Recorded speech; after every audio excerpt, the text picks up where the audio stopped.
किस दादे के पोते हैं कि रोज खड़े होकर यहाँ पे मुनाफकत करते हैं, किरदार कशी करते हैं, इदारों की बात करते हैं।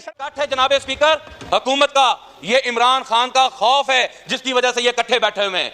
यही इलेक्शन है, जब इलेक्शन आया था ये एक दूसरे को गालियां दे रहे थे, उसके बाद ये फिर यहाँ पर इनके झूठ को मान लिया जाए कि आपस में बदस्तों गिरेबान हैं, दूसरे के गिरेबान पकड़े हुए हैं। गौहर अली खान का गिरेबान अलीमा खान ने पूरी कौम से पेन और कागज छीन लिया है और आपने क्लैशन को कल्चर को प्रमोट कर दिया है और फिर आप कहते हैं कि पाकिस्तान में अमन अमान लेकर आए। कौन पाकिस्तान में अमन अमान लेकर आएगा? कोई पाकिस्तान में अमन अमान नहीं लेकर आएगा। ये 9 मई के बेनिफिशरीज ये नून लीग वाले हैं।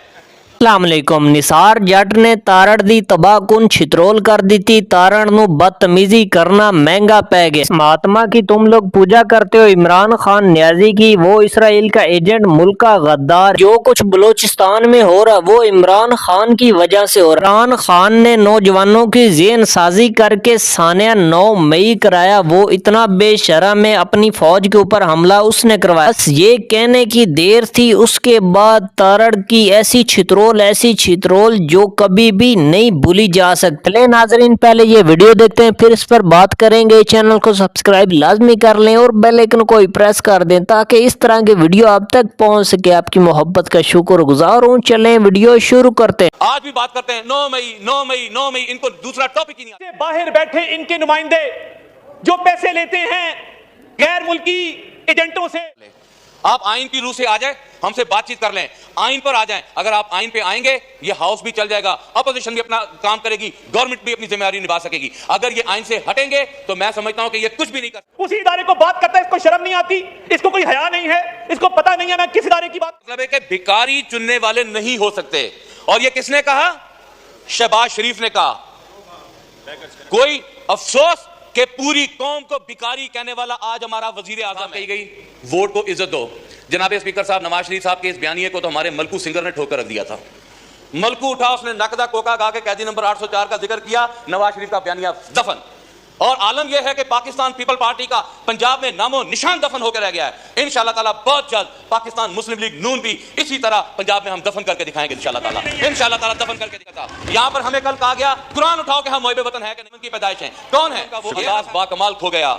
इकबाल तेरी कौम का इकबाल खो गया। आज यकीन करें हम अपना इकबाल खोकर बैठे हुए हैं। मैं हुकूमत से कहता हूं कि आप उस दिन से डरो कि जो जुल्म और जबर आप अवाम के साथ ताकत के साथ कर रहे हो, ऐसा ना हो कि अवाम उठ खड़ी हो। पाकिस्तान तहरीके इंसाफ इस बात से पूरी कौम का भिखारी कहने वाला। और सबसे बड़ी अफसोस की बात है कि उस भिखारी वजीर आजम के दाएं और बाएं जानब पाकिस्तान पीपल्स पार्टी जैसी जमात है। मैं हैरान हूं, ये फाउंडर्स कहते हैं कॉन्स्टिट्यूशन को, ये अपने आप को चैंपियन समझते हैं और ये भिखारी वजीर आजम के साथ यहां पर बैठकर हुकूमत करके और हमें दर्ज देते हैं कि आए हम आपको सबक सिखाएं या आए हम आपको आगे की तरफ लेकर चलें। जनाब स्पीकर साहब, ये स्पीच है जरदारी साहब की। हमारी जुबान उर्दू, हमारा कौमी जुबान उर्दू। मैं हैरान हूं जरदारी साहब का इंग्लिश स्पीच से जाए क्या, ताल्लुक क्या है? क्यों नहीं ये स्पीच उर्दू में की गई? क्यों नहीं पूरी कौम को बताया गया कि हम क्या चाहते हैं? ये सिर्फ इंग्लिश स्पीच करके पूरी पाकिस्तान अवाम को गुमराह किया गया। सेंस क्रिएट कर लें। 2002 से लेकर आज तक मैं यही देखता आ रहा हूं कि जी सेंस क्रिएट कर लें, हाउस को आगे चलें, जमहूरियत को परवान चढ़ाएं, लेकिन करने के लिए कोई तैयार नहीं है। जनाब स्पीकर, सब अपने दाव पेच पर बैठे हैं। मजाक बना दिया इस ईवान को। जनाब स्पीकर, ये ईवान हमें कभी माफ नहीं करेगा। यहां पर पंजाब असेंबली का आइन टूटा, यहां पर केपीके का आइन टूटा और आइन तोड़ने के बाद ये असेंबली फॉर्म 47 चोरी कर तशरीफ फरमा है और ये कहते हैं कि हम हाउस को आगे लेकर चलेंगे। नैब तरामीम एक भयानक जो है हिस्सा है उस 16 माह की जमात का जो यहां पर इन लोगों ने किया। गवर्नमेंट की कांपे टांग रही हैं, परेशान है कल से कि इमरान खान साहब, आप टीवी पे देखें, आप सड़क पर निकल नहीं सकते। आपके हाथ में एक अच्छा मोबाइल हो, आते हैं, मोबाइल छीनते हैं, गोली मारते हैं, चले जाते हैं।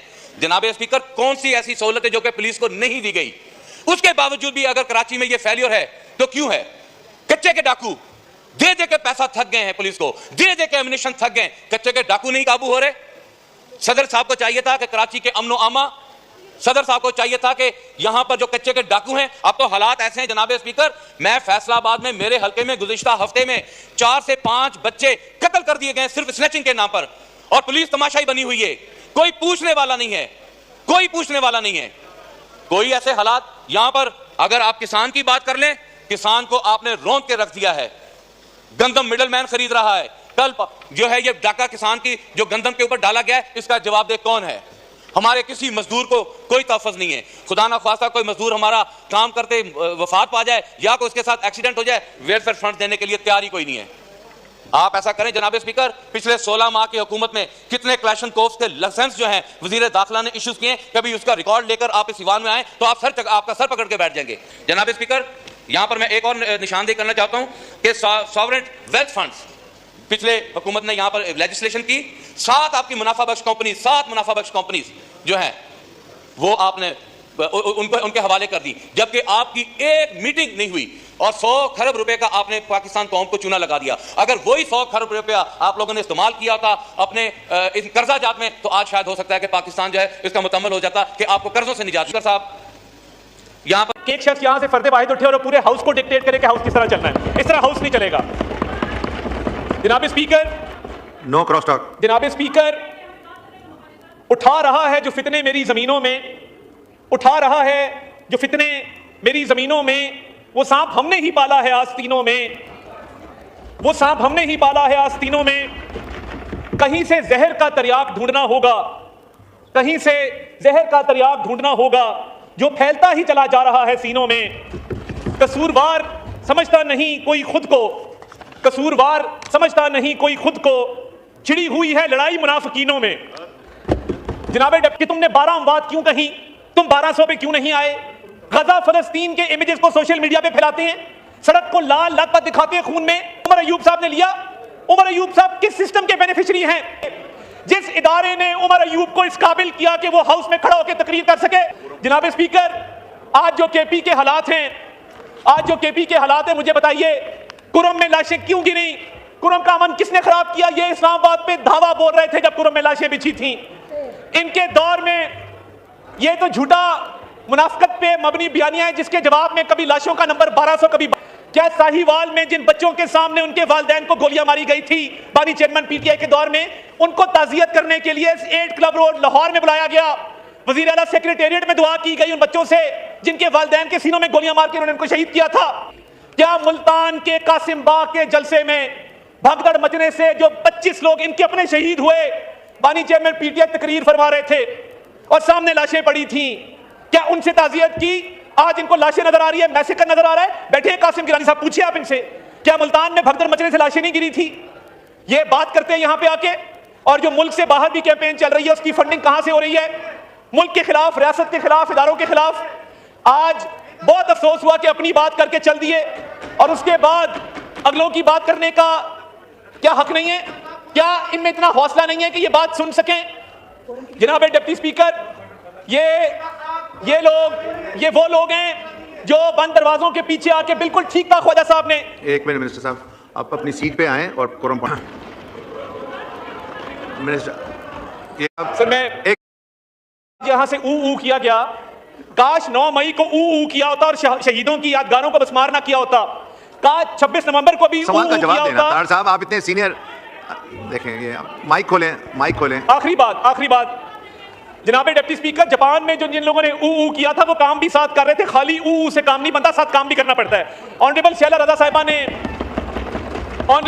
साहिबा ने जो सवाल किया, देखिए अभी फिलहाल पेमरा के पास जो एग्जिस्टिंग लॉ के तहत और रेगुलेशंस के तहत जो इख्तियार है उसके तहत नोटिस जारी किए जाते हैं, मगर प्री सेंसरशिप का कोई सिस्टम राइज नहीं है मुल्क के अंदर, और ना ही सेंसरशिप के हवाले से कोई हिदायत जारी की जाती है कि क्या कंटेंट ऑन एयर जाना है, क्या नहीं जाना।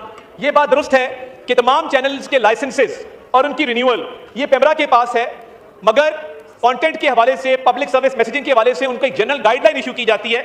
सेंसरशिप के हवाले से फिलहाल कोई ऐसी ना किसी पे कोई सेंसरशिप लगाई गई है, ना किसी को पाबंद किया गया है। वक्तन फवक्तन चैनल्स को ये जरूर कहा जाता है कि जो कोड ऑफ कॉन्डक्ट है उसके साथ अडहियर करें, और कोई ऐसी चीज जो मुल्क की सेफ्टी के साथ प्रेजुडिशियल हो या it causes prejudice to the system of the country, उसको ना चलाया जाए। मगर कोई जी नाज़रीन इकराम, आपने तारड़ और निसार जट की तकरीर सुनी, उसके अलावा ये भी पता है तारड़ भी बहुत ओवर तकरीर करता है, बदतमीजी की इंतहा कर देता। तार जट का ये भी कहना था पहले जब इलेक्शन के दिन थे यही लोग एक दूसरे को गाली निकालते थे, एक बंदे के बुक्स में इन दोनों ने मिलकर फॉर्म 47 की बुनियाद पर इमरान खान के मैंडेट के ऊपर डाका डाला। अगर कोई वजीर आज़म बनना चाहिए था वो इमरान खान था, क्योंकि अवाम ने वोट ही उसी को दिया था। जो 8 फरवरी को जो कुछ हुआ वो सबके सामने सामने इमरान खान का वोट चोरी किया गया, रातों रात रिजल्ट चेंज हो गया। उनका ये भी कहना था ये लोग ऐसे ही हैं, ये लोग तो जब इनके ऊपर मुश्किल वक्त आता ये बाहर भाग जाते, जैसे नवाज शरीफ भाग गया था। मेरे लीडर को इतनी ऑफर की बाहर चले जाए आपको आजाद कर दिया जाएगा। मेरे लीडर ने कहा था मेरा जीना मरना इस मुल्क में, क्योंकि मैं इस मुल्क का बेटा। कोई शक नहीं, जब इमरान खान जेल में गया था सब लोग ये कहते थे इमरान खान डील करके बाहर आ जाएगा, पर उसने हिम्मत नहीं आ रही। ये भी हकीकत है, इमरान खान लीडर अच्छा था पर उसको जो नीचे वाले मिले थे ना वो इतने अच्छे नहीं थे। आपको पता है उस्मान गुलजार को देख ले, शेख रशीद को देख ले और फवाद चौधरी को देख ले, ये सब ऐसे ही थे। इसके अलावा और भी बहुत सारे थे। इमरान खान लीडर ठीक था, जो उसकी टीम थी ना उसकी टीम बिल्कुल बेकार थी। अभी भी बहुत सारे बहादुर पीटीआई में शामिल हैं, आपको पता है उनके ऊपर कितना जुल्म और ज्यादती हुई, वो फिर भी पीटीआई के साथ। वाह अल्लाह ताला पाकिस्तान को एक ऐसे लीडर दे जो पाकिस्तान के बारे में सोचे और पाकिस्तान को उस मकाम पर ले जाए जो हर पाकिस्तानी चाहता है। इंशाल्लाह वो दिन जरूर आएगा। नाज़रीन अगर ये वीडियो आपको पसंद है वीडियो को लाइक कर दें, चैनल को सब्सक्राइब लाजमी कर लें और बेल आइकन को प्रेस कर दें ताकि इस तरह की मजीद वीडियो आप तक पहुंच सके। आपकी मोहब्बत का शुक्रगुजार हूँ। मिलते एक नई वीडियो में, तब तक हमें दीजिए इजाजत। अल्लाह हाफिज। पाकिस्तान जिंदा।